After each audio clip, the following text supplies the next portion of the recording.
All right, guys, returning to the program is one of, if not the most dominant forces in women's MMA and the 145-pound division. She is the current Invicta FC featherweight champion. Return to the show, Cris Cyborg. Cris, welcome back to the program. How's it going?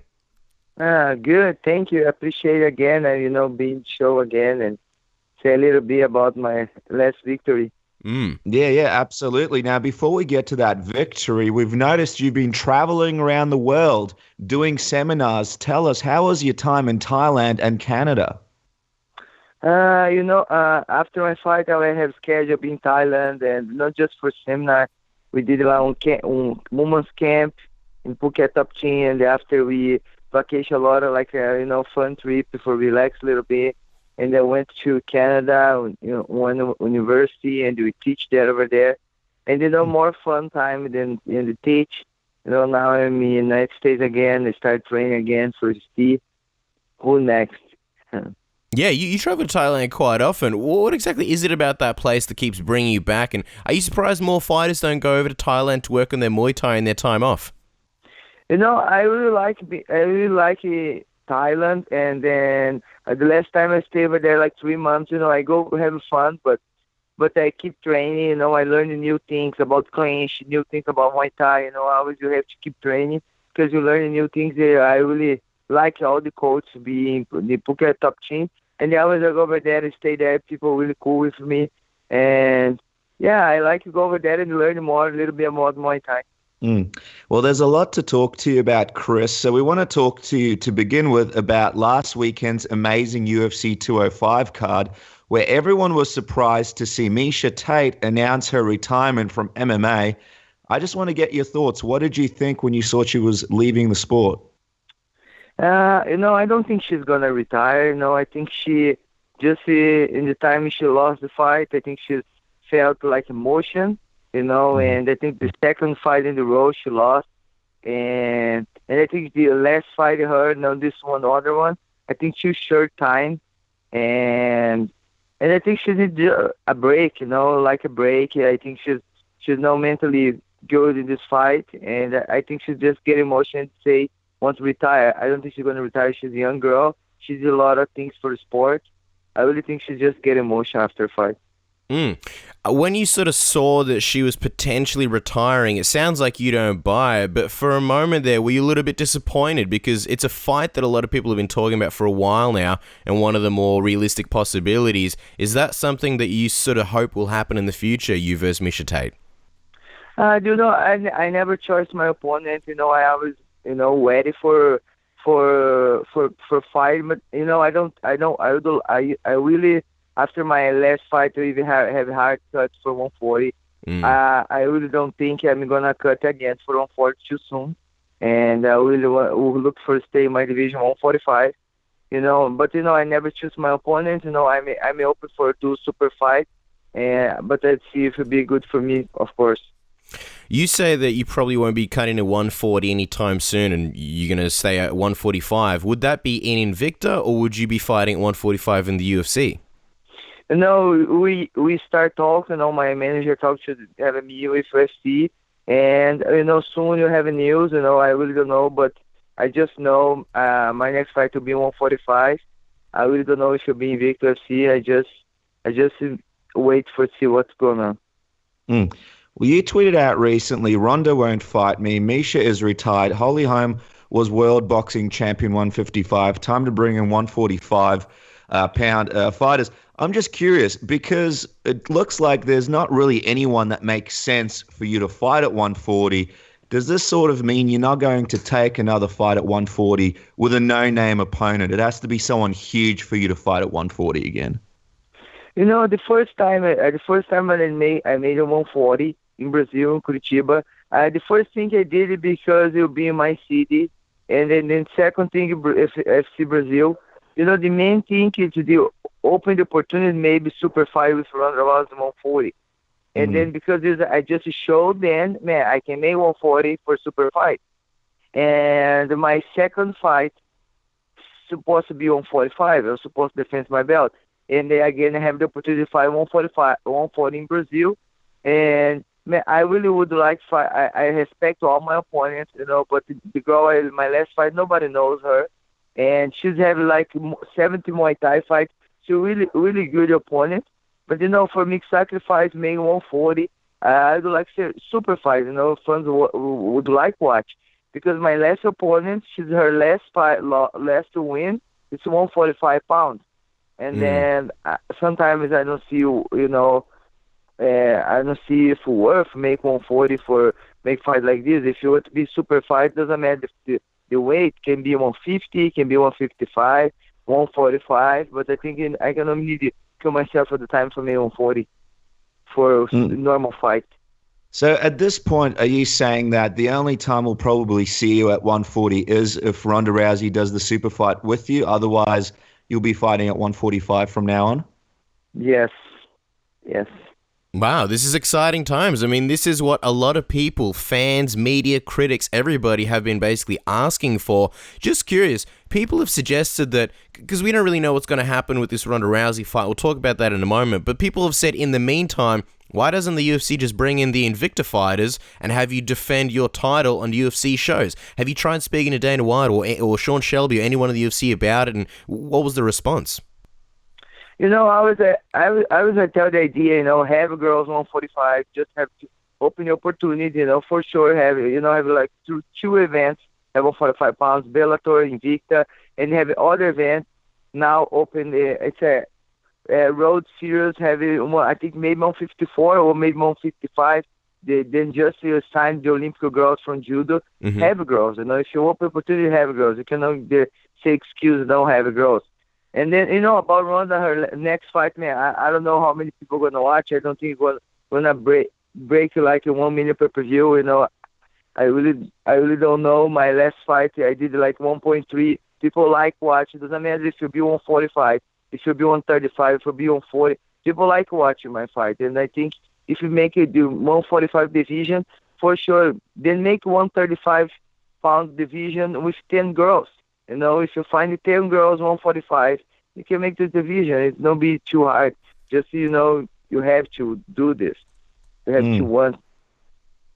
What do you think when you hear them say that over and over? Oh, there's not enough 145 fighters in the world to make a division. Does it frustrate you? Because you've just made a good point that it's easily done if you can figure out a way to bring in a few girls. Yeah, frustrate me, and for sure frustrate the other girls too, because look like they don't respect the other girls 145. In Bellator, have two girls now, Julia Budd and Marius Kuna gonna fight for the belt. Bellator, of course, I have 145. If they're gonna fight for the belt, for sure have other girls behind this. And I feel when I hear this, I feel very disrespectful because I have a lot of girls 145. No, it's not just I have to give support for all the girls. Not just 135. I don't have nothing against 135, but you can open 155, 145, 115, 125. Same the guys. The guys have all divisions. Why you not have the same for the women? And if you see the boxer girls, the number one girls in the boxing, all it's bigger than 135. So Laila Lee, have the Lucia, Clarissa Shields too. She's the number one now, and she's having me. Clarissa Shields, we change, we talk, and maybe she said, maybe we can train together. And she's having me. Have a lot of girls. Just have to open the door and give you opportunity for that. Maybe the boxing girls want to go to MMA, but they don't see the division.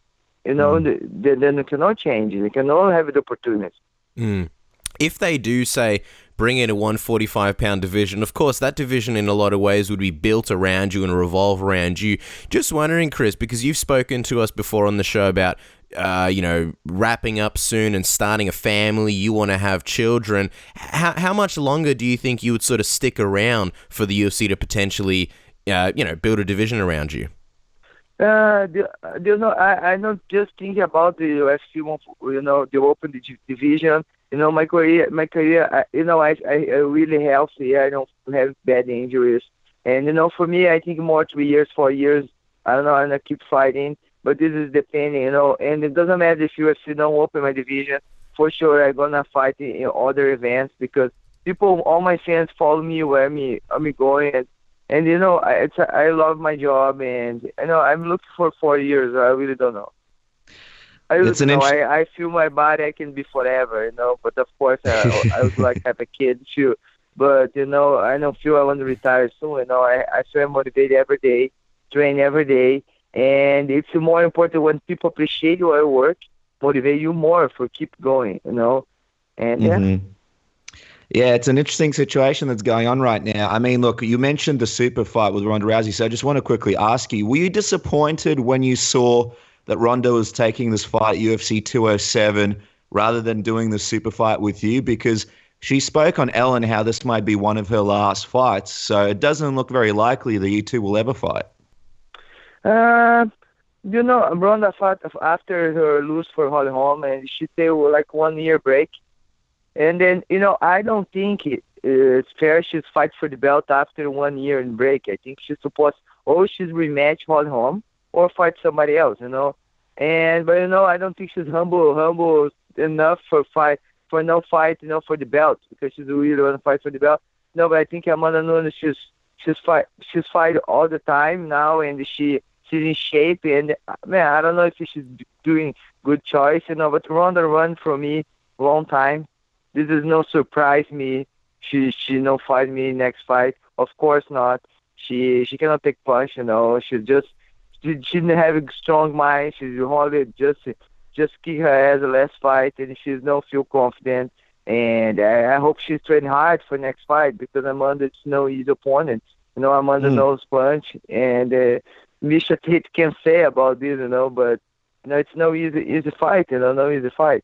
Are you worried? Because a lot of people are saying that Amanda Nunes has a good chance of beating Ronda Rousey, and if Ronda Rousey loses, people believe she'll retire from MMA. Are you worried that if she loses, that's it? You won't get an opportunity to fight her because she'll most likely retire from the sport?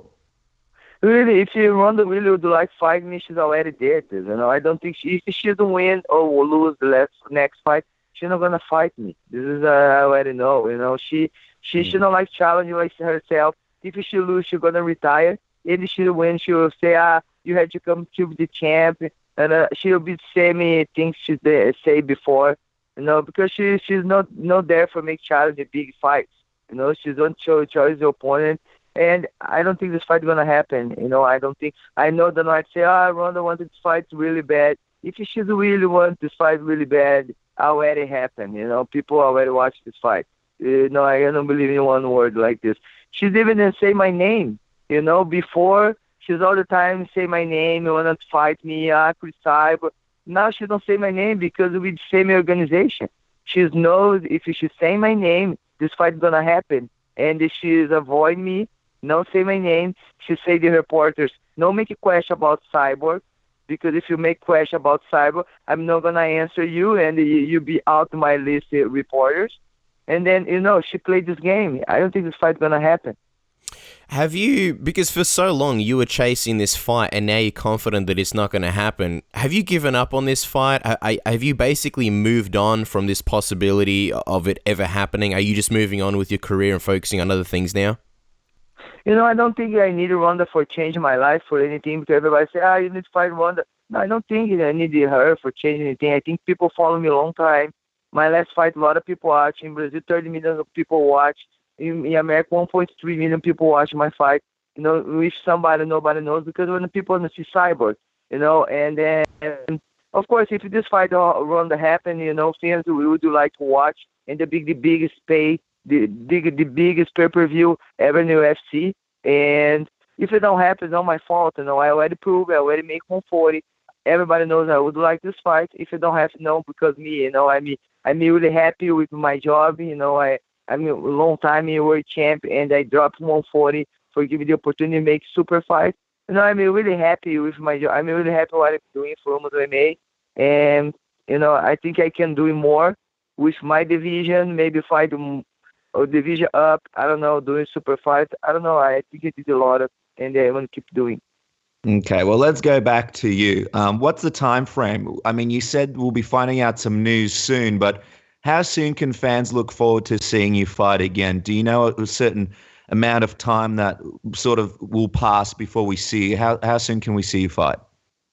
I really don't know when might be my next fight, but really after the last fight, I have like hard cut, and I really need a break. I was 2 years fight every 3 months, 4 months, and I really need one break. And I'm taking a break, but for sure I would like to step in the cage soon next year. And I really don't know who, but I never choose my opponent. Who would fight me perfectly? I'm ready. Of course, it'll be 145, and I just wait to what happened, but for sure I will have a job soon. All right, well, that's good news. Good news all around. You'll be fighting at 145. We're excited to see what's next, Cris, and we have a big holiday season coming up. Tell us, seeing as you got a bit of time on your hands, you're not going to be preparing, how will Cyborg celebrate New Year's Eve? What do you have planned? And are you going to be eating a lot of delicious food over the Christmas and holiday season? Happy New Year's. I'm going to Japan. I'm going to Reason. I'm help training Gabi Garcia. She's have a big fight. And New Year, and I'm really happy because I followed Japan fights a long time about before because pride, and I'm come from shooter box, and I have a lot of stars from shooter box fighting in Japan, and I'll be there last year. I'll be there, I'm there sharing with Gabi and be amazing fight. It'll be tournament girls, and I think it'll be cool, and I'll be happy see all the girls compete there. Well, there you guys. She is the Invicta featherweight champion, and everybody's so excited to see what happens next. Thank you so much for your time, Cris. Make sure to follow Cris on Twitter at Cris Cyborg, and make sure to watch her documentary. She's got the link in her bio. It's an absolutely amazing watch. Really tells you what she goes through to prepare for a fight. And Cris, we can't wait to see what's next. Thanks for coming on to Submission Radio. No problem. Thanks so much. Bye-bye.